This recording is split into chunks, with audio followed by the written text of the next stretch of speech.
नमस्कार प्यारे बच्चों, मेरे YouTube चैनल सबल एजुकेशन में आप सबका बहुत बहुत स्वागत है।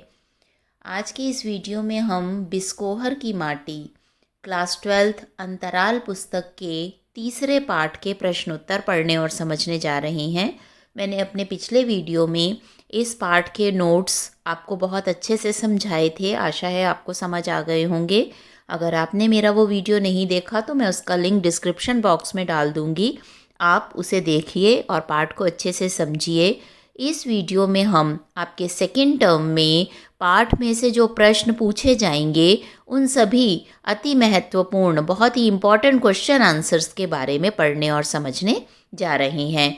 वीडियो को अंत तक देखिए जिससे कि आपका ये पूरा पाठ एग्ज़ाम के लिए बिल्कुल रेडी हो जाए। तो पहला प्रश्न इस तरह से है, बिस्कोहर की माटी पाठ के आधार पर सिद्ध कीजिए कि यह पाठ ग्रामीण जीवन के रूप रस गंध को उकेरने वाला मार्मिक लेख है। उकेरने से मतलब है बताने वाला, मार्मिक मतलब हर छोटी छोटी बात को जिसमें बताया गया है। तो प्रश्न में आपसे पूछा जा रहा है कि बिस्कोहर की माटी में ग्रामीण जीवन के संपूर्ण रूप को किस तरह से लेखक ने दिखाया है। तो उत्तर पढ़ती हूँ मैं। बिस्कोहर की माटी पाठ ग्रामीण जीवन के रूप रस गंध को उकेरने वाला मार्मिक लेख है।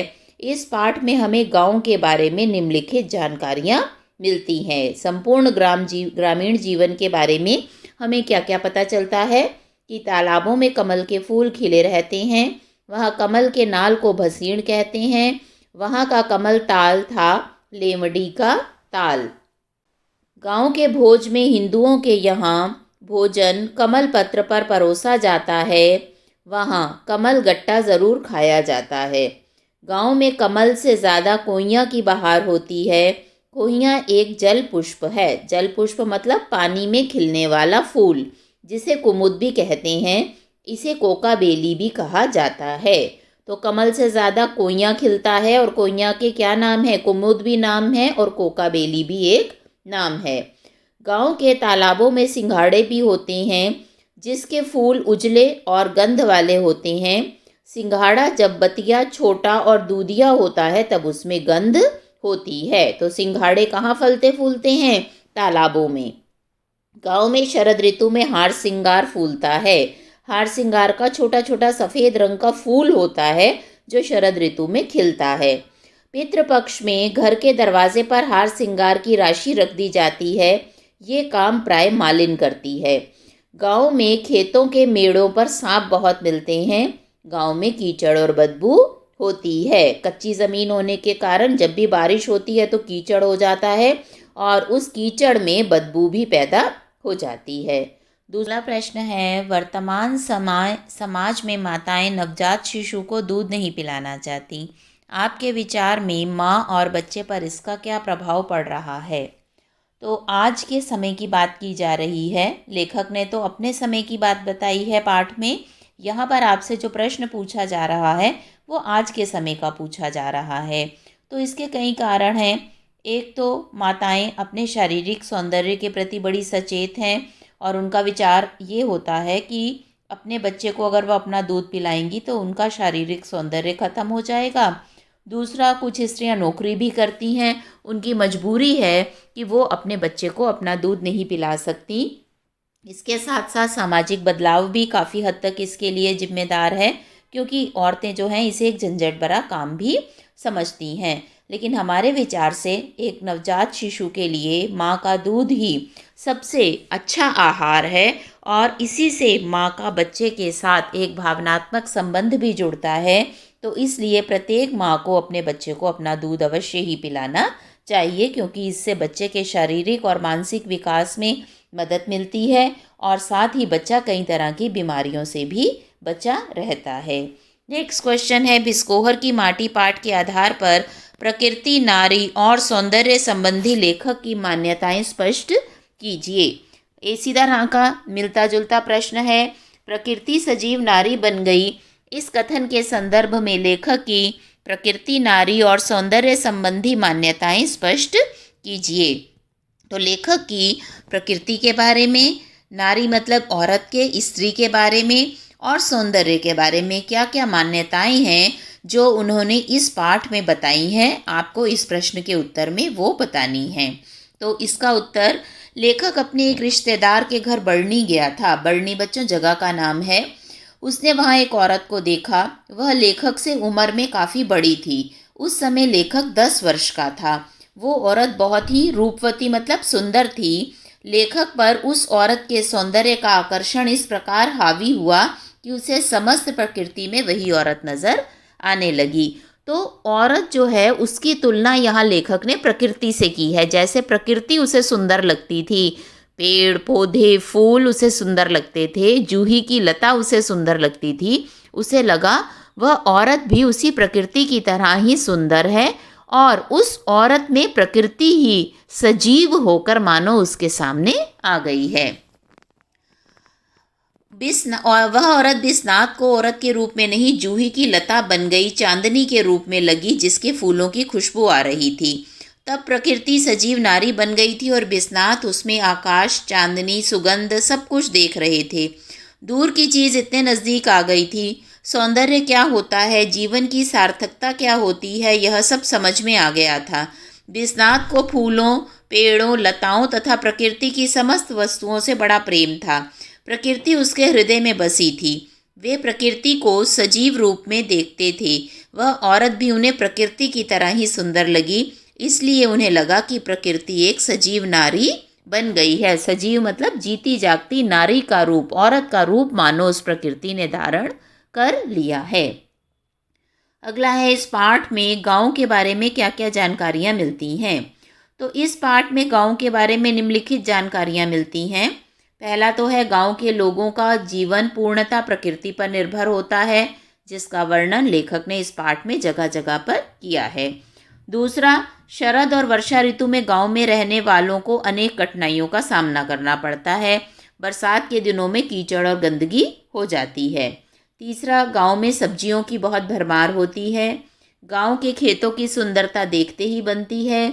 गांव में सांप बिच्छू बहुत निकलते हैं और इनमें से कहीं विषैले मतलब जहरीले भी होते हैं। और गांव में अनेक रोगों का इलाज फूलों से किया जाता है। अगले प्रश्न में कमल के फूल के बारे में पाठ में क्या क्या बताया गया है, आपको ये बताना है। तो लेखक ने गांव के पूरब टोले के पोखर में कमल खिलते थे। पोखर मतलब जहाँ गड्ढा होता है और बारिश का पानी भर जाता है, तालाब सा बन जाता है, उसे गांव में पोखर कहा जाता है। हिंदुओं के यहाँ भोजन कमल पत्र पर परोसा जाता है। कमल का पत्ता बच्चों बहुत बड़ा होता है, इसलिए उसे पवित्र भी माना जाता है। कमल का फूल भी पूजा में प्रयोग किया जाता है और उस पत्ते को धोकर साफ करके उसके ऊपर भोजन परोसा जाता है। उससे थाली का काम गांव में लिया जाता है। कमल के पत्ते को पुरियन भी कहते हैं। कमल की नाल को भसींड कहते हैं। कमल ककड़ी को सामान्यतः अभी भी गांव में नहीं खाया जाता। हाँ, कमल का बीज, कमल गट्टा अवश्य खाया जाता है। अगला पाठ है, सांपों के बारे में पाठ में क्या बताया गया है। तो पाठ में बताया गया है कि घास पात से भरे मेड़ों पर, मैदानों में, तालाब के भीटों पर नाना प्रकार के सांप मिलते हैं। सांप से डर लगता है। डोडहा और मजगिदवा विषहीन होते हैं। विषहीन मतलब उनमें जहर नहीं होता। डोडहा और मजगिदवा सांप की अलग अलग जातियां हैं। डोडहा को मारा नहीं जाता, उसे सांपों में वामन जाति का मानते हैं। धामिन भी विषहीन होती है लेकिन वह लंबी होती है। सबसे खतरनाक गेहूँन है, जिसे गांव में फेंटारा कहते हैं और यह उतना ही खतरनाक है जितना घोर कड़ाइच, जिसके काट लेने पर आदमी घोड़े की तरह हिनहिनाकर मरे। भटिया के 2 मुंह होते हैं। आम, पीपल, केवड़े की झाड़ी में रहने वाले सांप बहुत खतरनाक होते हैं। तो इस तरह से यहाँ पर सांपों की अलग अलग जातियों के बारे में बताया गया है कि कौन से जहरीले होते हैं और कौन से जहरीले नहीं होते हैं। अगले प्रश्न में पूछा गया है, आपको 2 लाइनें पाठ में से दी गई हैं कि गांव में लू से बचने के लिए, जब गर्म हवाएं गर्मी में चलती हैं तो उनसे बचने के लिए क्या क्या उपाय किए जाते हैं। और प्रश्न पूछा जा रहा है कि आज के युग में भी माँ लू से बचने, अपने बच्चे को बचाने के लिए इन उपायों को प्रयोग में लाती है। आप इन उपायों के बारे में क्या सोचते हैं। तो यहाँ तो बताया गया है कि माँ धोती या कमीज में गांठ में प्याज बांध देती थी। कच्चे आम का पाना बनाया जाता था, उसे कच्चे आम को भूनकर उससे सिर भी धोया जाता था। तो अब यहाँ बताया जा रहा है कि आजकल प्राय माँ अपने बच्चों को लू से बचाने के लिए प्याज कपड़े में बांधने का उपाय नहीं करती। हाँ, कहीं कहीं कच्चे आम का पाना पीने का रिवाज है। तो कच्चे आम को भून कर उसका जो शरबत बनाया जाता है उसे आम का पन्ना कहते हैं। कच्चे आम से सिर भी नहीं धोया जाता, आजकल तो सब शैम्पू से सिर धोते हैं। मैं कच्चे आम को भूनकर पाना बनाना और उसे पीने में विश्वास रखती हूँ। कच्चे आम का पन्ना, पन्ना मतलब शरबत, लू से हमें बचाता है। वैसे तो प्याज का भी असर होता है, पर अब उसे धोती या कमीज में बांधना संभव नहीं है। हाँ, घर से कच्ची प्याज खाकर जाया जा सकता है, वह भी अपना असर दिखाती है। तो बच्चों, सलाद में हम कच्चा प्याज खाकर अपने आप को गर्म लू से बचा सकते हैं। यद्यपि लू से बचने के लिए कई अन्य उपाय बाजार में आ गए हैं, पर इन पारंपरिक उपायों को अपनाना भी ठीक है। तो जो परंपरा से चले आ रहे उपाय हैं, ये हमें लू से और अच्छी तरह से बचाते हैं। नेक्स्ट है, गांव में ज्ञात अज्ञात वनस्पतियों, जल के विविध रूपों और मिट्टी के अनेक वर्णों आकारों का ऐसा समस्त वातावरण था जो सजीव था। बिस्कोहर की माटी पाठ के आधार पर उदाहरण सहित पुष्टि कीजिए। तो ज्ञात अज्ञात, कुछ वनस्पतियों के बारे में पता होता है गांव वालों को, कुछ के बारे में नहीं पता होता। ऐसे जल के भी अलग अलग रूप हैं। पोखर का जल, नदी का जल, तालाब का जल, वर्षा का जल और मिट्टी के भी अनेक प्रकार गांव में मिलते हैं। लेकिन गांव का सारा वातावरण कैसा है? बिल्कुल सजीव सा है, बहुत ही मनोहर और बहुत ही आकर्षक है। इसके बारे में पाठ में क्या क्या बताया गया है, इस प्रश्न में आपको बताना है। तो बताया गया है, बिस्कोहर की माटी गांव में। बिस्कोहर गांव के वातावरण में ज्ञात अज्ञात वनस्पतियों, जल के विभिन्न रूपों और मिट्टी के अनेक वर्णों के आकार मिलते हैं। इनसे वहाँ का वातावरण सजीव हो उठता है।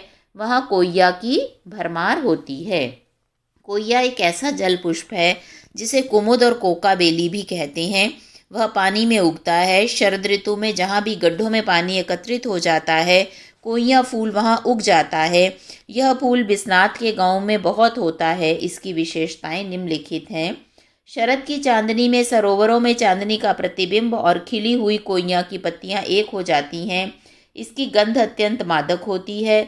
यह मुख्यतः शरद ऋतु में होता है। तो गांव में अनेक प्रकार की सब्जियों और फलों की भरमार भी होती है। यहाँ के खेतों में पीली पीली सरसों फूल खिलती है। गांव में कमल ककड़ी होती है। कमल गट्टा भी खूब मिलता है। यहाँ के तालाबों में सिंघाड़ा खूब होता है। यहाँ की धरती में मिट्टी के अनेक रूप मिलते हैं और सारा वातावरण सजीव प्रतीत होता है। नेक्स्ट क्वेश्चन है, बिस्नाथ मान ही नहीं सकते हैं कि बिस्कोहर से ज़्यादा सुंदर कहीं की औरत होती है। उम्र में स्वयं से 10 बरस बड़ी उस औरत के सौंदर्य को बिस्नाथ ने प्रकृति के माध्यम से कैसे चित्रित किया? तो बिस्नाथ कहते हैं कि बिस्कोहर में रहने वाली जो औरतें हैं, उतनी सुंदर औरतें और कहीं की हो ही नहीं सकती हैं। अपने 10 वर्ष की आयु में उन्होंने अपने एक रिश्तेदार के घर में एक औरत को देखा और उस औरत में उन्हें देखकर उसे इतनी सुंदर थी वो औरत कि उन्हें ऐसा लगा मानो प्रकृति ने ही सजीव रूप धारण कर लिया हो। तो यहाँ बता रहे हैं कि वहाँ उन्होंने एक औरत को देखा जो उम्र में उनसे काफ़ी बड़ी थी। लेखक पर उस औरत के सौंदर्य का आकर्षण इस प्रकार हावी हुआ कि उसे समस्त प्रकृति में वही औरत नजर आने लगी। कभी चांदनी, कभी फूल, कभी जूही की कली। तो उन्हें ऐसे लगा प्रकृति ने ही सजीव रूप धारण कर लिया हो। बिस्नाथ को फूलों, पेड़ों, लताओं और प्रकृति की समस्त वस्तुओं से बड़ा प्यार था। प्रकृति उनके हृदय में बसी हुई थी। वे प्रकृति को सजीव रूप में देखते थे। वह औरत भी उन्हें प्रकृति की तरह ही बहुत सुंदर लगी। इसलिए ही उन्होंने कहा कि प्रकृति सजीव नारी बन गई है। बिस्कोहर की माटी में गांव की प्रकृति और जनजीवन का यथार्थ चित्रण है। इस कथन पर उदाहरण से ही टिप्पणी कीजिए। तो पाठ में, जो पाठ का नाम है बिस्कोहर की माटी, उसमें बिस्कोहर गांव की प्रकृति और जनजीवन का बड़ा ही यथार्थ मतलब जैसे वहाँ का जीवन था वैसा ही चित्रित किया गया है। आपको उदाहरण सहित इस बात को स्पष्ट करना है। तो लेखक ने गांव में मिलने वाली वनस्पतियों, अलग अलग जल, अलग अलग वहाँ के पेड़ पौधे, वहाँ पर मिलने वाली सब्जियों, फल, फूलों का ऐसा सुंदर चित्रण किया है। हमें ऐसा लगता है कि गांव का सारा जीवन ही हमारे सामने उपस्थित हो गया है। इसके अलावा गांव में जितनी अलग अलग तरह के वहाँ पर सांप, बिच्छू, जहरीली और तरह तरह के जीव जंतु मिलते थे, किसके काट लेने पर किस तरह से प्रकृति से ही उनका इलाज कर दिया जाता था। लू से बचने के लिए गांव में क्या क्या किया जाता है, आम का गांववासी क्या क्या प्रयोग करते हैं, ये सब इस प्रश्न के उत्तर में आप लिखेंगे। अब कुछ प्रश्न आपकी पाठ्य पुस्तक से। कोइया किसे कहते हैं, इसकी विशेषताएं बताइए। तो कोइया जल में खिलने वाला एक फूल है जिसे कुमुद और कोकाबेली भी कहते हैं। यह पानी में उगता है। शरद ऋतु, शरद ऋतु कहते हैं बेटा जब गर्मी खत्म, वर्षा खत्म और अभी सर्दी शुरू नहीं होती, उससे पहले जो दशहरे का समय है उसे शरद ऋतु कहा जाता है। तो शरद ऋतु में बारिश का पानी जहाँ भी गड्ढों में इकट्ठा होता है वहाँ कोइया फूल उगाता है। यह फूल बिस्नात के गांव में बहुत होता था और इसकी गंध जो है बड़ी विशिष्ट होती है और चांदनी रात में सरोवरों में खिला हुआ ये बहुत ही सुंदर लगता है। अगले प्रश्न में बच्चे का माँ का दूध पीना सिर्फ दूध पीना नहीं, माँ के साथ सारे संबंधों का जीवन चरित होता है, कैसे? तो इस प्रश्न के उत्तर में आपने बताना है कि बच्चा जन्म लेते ही भोजन के रूप में सबसे पहले माँ का दूध ही ग्रहण करता है। माँ का दूध पीने से उसके अंदर एक सुरक्षा की भावना आती है। माँ का दूध उसके लिए एक संपूर्ण भोजन है। माँ का दूध उसे तरह तरह की बीमारियों से बचाता है और अपनी माँ से वो सारे अच्छे संस्कार अपने माँ के दूध के रूप में ही ग्रहण करता है। माँ से चिपट कर उसे सुरक्षा महसूस होती है। वो माँ के पेट में अपनी जगह ढूंढता है, अपनी माँ से लिपट कर अपनी माँ की खुशबू को महसूस करता है और माँ का दूध ही उसे इस जीवन को जीने के लिए तैयार करता है। अगला है बिस्नात पर क्या अत्याचार हो गया। तो बिस्नात अभी दूध पीता बच्चा था कि उसका छोटा भाई आ गया। बिस्नात का दूध कटाहा हो गया, अर्थात उसका दूध कट गया। अब माँ के दूध पर छोटे भाई का कब्जा हो गया। छोटा भाई हुमक हुमक कर माँ का दूध पीता और बिस्नात को गाय का बेस्वाद दूध पीना पड़ता। बिस्नात को पड़ोस की कसेरिन दाई ने पाला पोसा था। वे 3 बरस तक कसेरिन दाई के साथ लेटे चांद को देखते रहे, अर्थात माँ के स्थान पर अब उसे कसेरन दाई के संपर्क में रहना पड़ा। यह एक प्रकार से बिस्नात पर अत्याचार हो गया। अगला है गर्मी और लू से बचने के उपायों का विवरण दीजिए। क्या आप भी इन उपायों से परिचित हैं? तो बच्चों, एक तो प्याज का उपयोग किया जाता था, कच्चे आम का प्रयोग किया जाता था और कच्चे आम के प्रयोग से आप लोग भी परिचित हैं। आपके घर में भी चीनी या गुड़ मिलाकर कच्चे आम का शरबत बनाया जाता है। अगला प्रश्न है बिस्कोहर की माटी पाठ में लेखक ने किन कारणों से अपनी माँ की तुलना बत्तख से की है, उन पर प्रकाश डालिए। और इससे मिलता जुलता ही प्रश्न है जिसका उत्तर भी सेम होगा कि बिस्नात ने दिलशाद गार्डन के डियर पार्क में क्या देखा। तो दिलशाद गार्डन जो ईस्ट दिल्ली में ही आपके है, वहाँ पर एक डियर पार्क है जहाँ पर बाद में आकर लेखक रहता था। तो उसने पार्क में देखा कि बत्तखें जब अंडे देती हैं तो वो अपने अंडों को लेकर ज़मीन पर आ जाती हैं पानी छोड़कर और पूरा टाइम अपने अंडों पर बैठी रहती हैं, पंख फैलाकर अपने अंडों को ढक कर उसे दुनिया की नज़र से बचाती हैं जिससे कोई और पक्षी उनके अंडों को नुकसान ना पहुंचा सके। अपने अंडों को अपनी चोंच से पकड़कर इधर उधर करती हैं, लेकिन इतनी सावधानी से कि अंडों को कोई नुकसान ना पहुंचे। और यहाँ पर उन्होंने बत्तख की तुलना माँ से की है कि जैसे एक इंसान माँ के रूप में अपने बच्चों के लिए ममता होती है, वैसे ही पशु पक्षियों में भी अपने बच्चों के लिए बहुत ममता होती है। अगला प्रश्न है बिस्कोहर में हुई बरसात का वर्णन बिस्नात ने किया है। आपको यह वर्णन कैसा लगा? आपको बरसात कैसी लगती है? अपने शब्दों में लिखिए। तो बिस्नात ने तो लिखा है वर्षा ऐसे सीधे एकाएक नहीं आती, पहले बादल घिरते गड़गड़ाहट होती, पूरा आकाश बादलों से ऐसे घिर जाता कि दिन में ही रात हो जाती। तो बच्चों, आप लिखेंगे कि हमें ये वर्णन बहुत अच्छा लगा। ये बड़ा ही नेचुरल वर्णन है, इसमें कोई बनावट नहीं है। हमें भी बरसात अच्छी लगती है, लेकिन बाढ़ हमें अच्छी नहीं लगती और कई कई दिन तक कीचड़ और बदबू बना रहे वो भी हमें अच्छा नहीं लगता। लेकिन फसलों के लिए वर्षा जो है वो होना बहुत आवश्यक है, नहीं तो अच्छी फसलें पैदा नहीं होंगी। नेक्स्ट है फूल केवल गंध ही नहीं देते, दवा का काम भी करते हैं, कैसे? तो यह सही है कि फूल गंध देते हैं, पर यह भी सच है कि कई फूल दवा का काम भी करते हैं। गाँव में अब भी अनेक रोगों का इलाज फूलों के द्वारा किया जाता है। गाँव में फूलों की गंध से सांप, महामारी, देवी, चुड़ैल आदि का संबंध जोड़ा जाता है। गुड़हल के फूल को देवी का फूल माना जाता है। गुड़हल का फूल बच्चों आपने देखा होगा, सुर्ख लाल रंग का फूल होता है। नीम के फूल और पत्ते चेचक में रोगी के पास रखे जाते थे, ये इस रोग में उपयोगी हैं। बेर के फूल सूंघने से बर्रे ततैया का डंक झड़ जाता है। आम के फूल भी अनेक रोगों में दवा का काम करते हैं। तो शहरों की तरह से गांव में अस्पताल नहीं होते, डॉक्टर नहीं होते, और गांव वाले अपनी छोटी मोटी बीमारियों का इलाज फूलों से, पेड़ों से, पत्तों से, वनस्पतियों से ही कर लेते हैं। ये यहाँ पर स्पष्ट किया गया है। तो इस तरह से विश्वनाथ ने अपने गांव बिस्कोहर के जनजीवन के बारे में, वहाँ के लोगों के रहन सहन के बारे में, वहाँ की वनस्पतियों के बारे में और वहाँ की सुंदरता के बारे में इस पाठ में स्पष्ट रूप से आपको बताया। से बच्चों, बिस्कोहर की माटी पाठ पर आधारित जितने इम्पॉर्टेंट क्वेश्चन आंसर थे, जो आपकी पाठ्य पुस्तक से अलग थे, वो मैंने इस वीडियो में आपको समझाए हैं। आशा है वीडियो आपको अच्छा लगा होगा। अगर आपको वीडियो अच्छा लगे तो इसे लाइक और शेयर कीजिए, मेरे चैनल को सब्सक्राइब कीजिए।